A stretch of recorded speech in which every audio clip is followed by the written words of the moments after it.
I'm Chris Story. You're listening to Alaska Matters Radio, what my mom calls the greatest show on earth. David Webb is your engineer and producer. Back up at the mothership of KPEN 102 FM.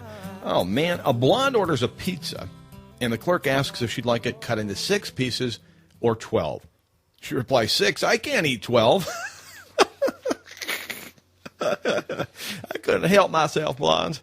That actually probably is something that Bill Clinton has said. I can't help myself, blondes. Oh, man, I just saw a picture of Monica Lewinsky, too, and she's 40. It's so funny because I guess at that time that the whole Lewinsky gate happened, I was very politically minded still. I mean, or at that point already, I should say. Oh man, I watched every day of the impeachment trial. I sat on bated breath. I was very keyed in. I didn't remember that Monica and I are basically the same age and that she was so young when she was taken advantage of by the president, who is now hailed as some sort of hero. I don't get it. Honestly, I don't get how George W. Bush hangs out with him and shakes his hand and doesn't hold him as a reprobate that he is. Reprobate. I don't understand it. I honestly don't. George Herbert Walker Bush did the same thing. To me, I'd have a real tough time setting my principle aside and saying, okay, you lied to the whole country, but you were punished? No, he wasn't. Anyway, I'm off topic. The brave little pig. That's not a transition that was intended to be towards Monica whatsoever. A tourist on a farm asked the farmer why one of his pigs had a wooden leg. The farmer said, that pig is the bravest pig I've ever seen. So why does it have a wooden leg, the tourist asked. Well, one night, our house caught on fire, and he came inside, and he woke up my entire family. He saved our lives.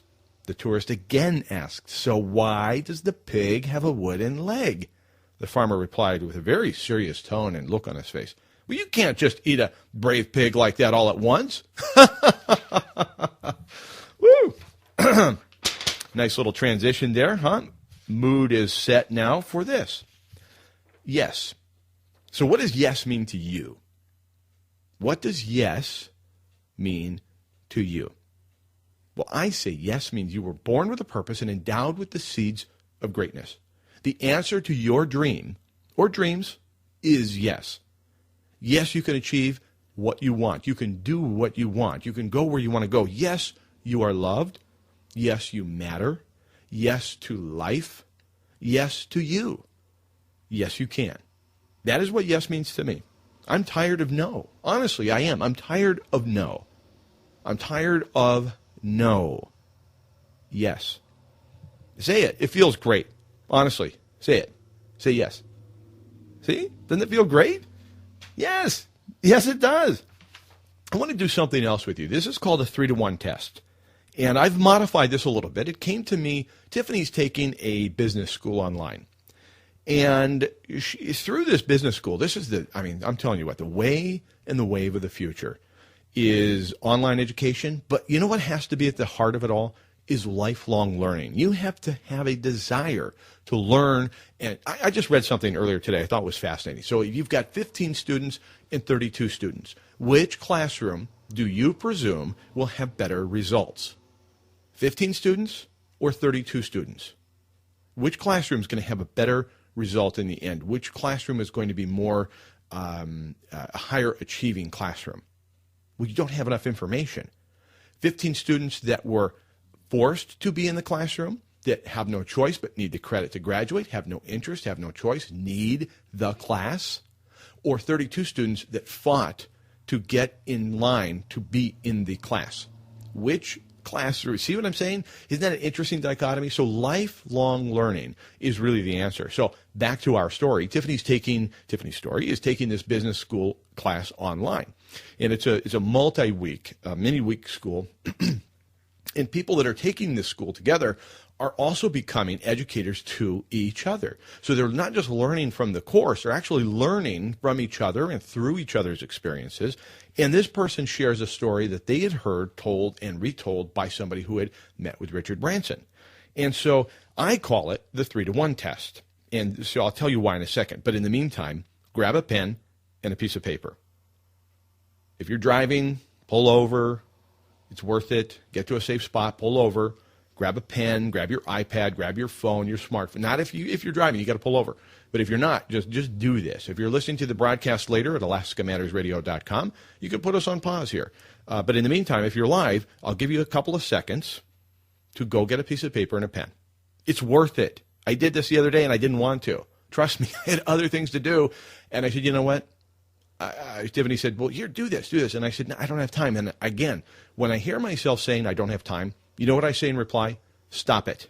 Yes, you do. Make time. We all have the same amount of time. Make the time to do this. So here's what you do. On your piece of paper, draw a line down the middle. On the left, I want you to write 3 people you most admire. 3 people in your life, 3 people you know of. Am I one of them? Oh, gosh, I'm blushing. No, I'm kidding. But 3 people you most admire. You don't have to know them. You've never had to have met them. And they might be alive or dead. 3 people you most admire. Write them down. No particular order. Just write down 3 names of people you most admire. All right? On the other side of the paper, next to an opposite of the names you have on the left, on the right, I want you to write 2 or 3 things about that individual that you admire. What are the qualities that you admire? So 2, 3 things at most about. So it could be a short list. Even 2 is fine.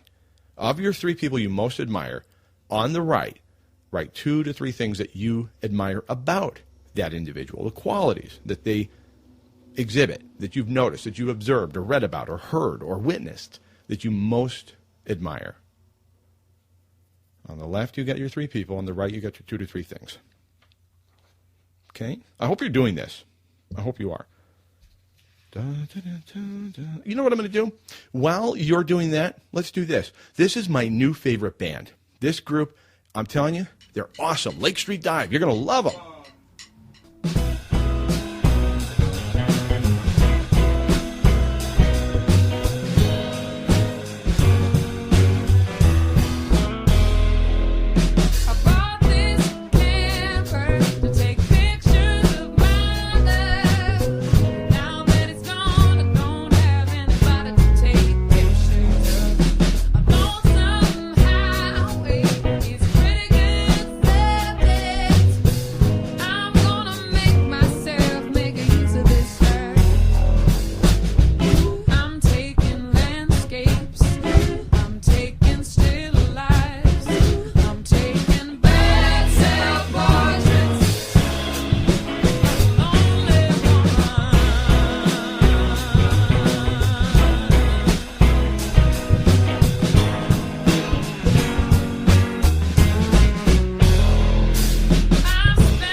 How's your list coming?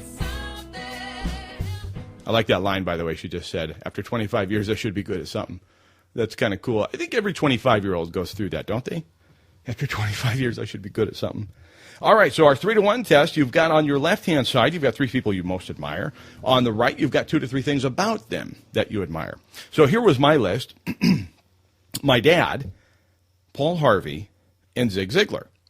And that's my list on the left. The people that I most admire. And I think it's typical that a man would pick his father over his mother. So, Mom, yes, while you call this the greatest show on earth, don't get bent out of shape out of that. I think that's pretty typical. So, on the right, here's my list. Honor, integrity, determination, fearless, pushing you to your best, successful, honest. That's my list on the right of the people on my left. So my dad, Paul Harvey, and Zig Ziglar. And then Tiffany says to me, okay, see that list on your right? And I said, yeah. And she goes, that's you.